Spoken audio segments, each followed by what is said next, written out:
mecel saking craning praja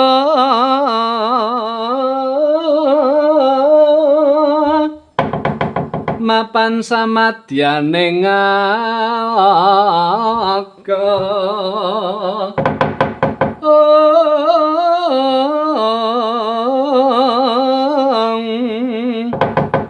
pusra tambur sroling menyang adan daludak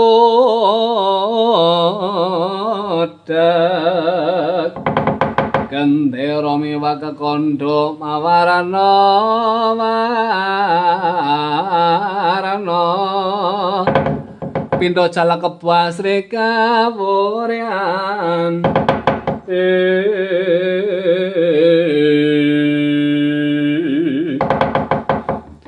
Karangkasa wonten dawuh sabda paramandika Siwa Baladewa pepundhen kula ora sah dadak depe-depe kowe ora sah dadak depe-depe ora sah dadak nyembah-nyembah marang aku Worang wurunga kowe bakal dadi satrune Punwa Baladewa apa kowe iki tembe srawung kalawan Punwa ing Mandura nggih mboten wa kula menika sampun mangertos bilih paduka menika tiyang dogal kewarisan mboten sagedipun empet mring haradaning kanemson kene yo kowe iki wani kalawan Punwa wani karo Punwa sejatosipun wa ingkang kula wantune menika sanes Baladewanipun ingkang kula wantune menika tingkah lakonipun utawi akhlakipun Baladewa ingkang boten lepat dasare kowe iki kok omong Punwa ki mau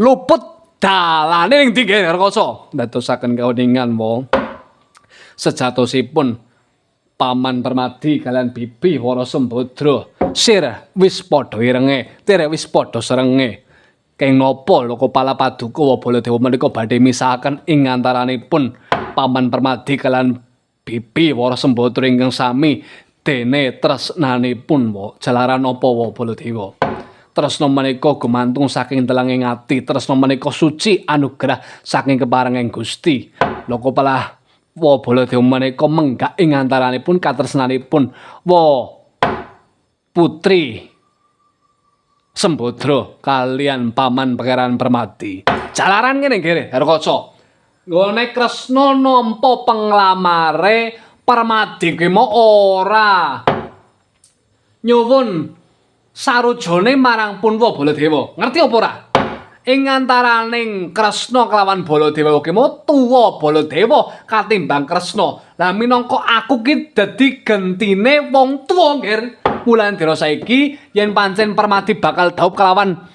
adhiku si Lara Ireng utawa Baratajaya utawa si Wara Sembadra kudu bisa nglangkai bangkene Baladewa luwih dhisik. Jalaran apa? Aku ya duweni adi pripean ya ki mau Burisrawa. Burisrawa ya tresna kelawan bibiamu si Wara Sembadra nggih Karangkasa. Dina saiki ora usah dadak lanyo-lanyo nglamar marang bibiamu Wara Sembadra najanta Permadi wis ditampa. Dina saiki tak anggap penglamare Permadi wis gugur. Titik. Mboten saged wa. Mboten saged kados ngaten wa. Awit napa? Sabda Pandhita Ratu sabdaning Ratu Pandhita datan saged sabtan kono wala-wali ajining diris kang lati ajining salira saking busana. Wa. Mandura menika ratu.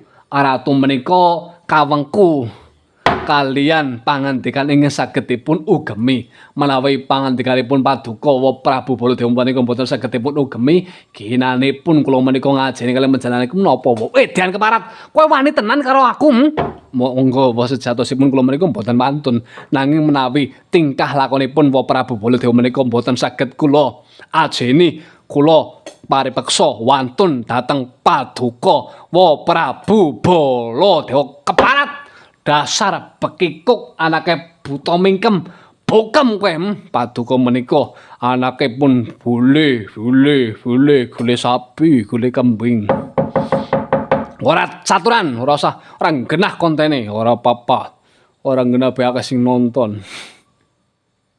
pun kajenge wa kados pundi malih yen pancen paduka menika badhe neter kadayane Kang Putra pun pring gondane. Monggo kula majeng.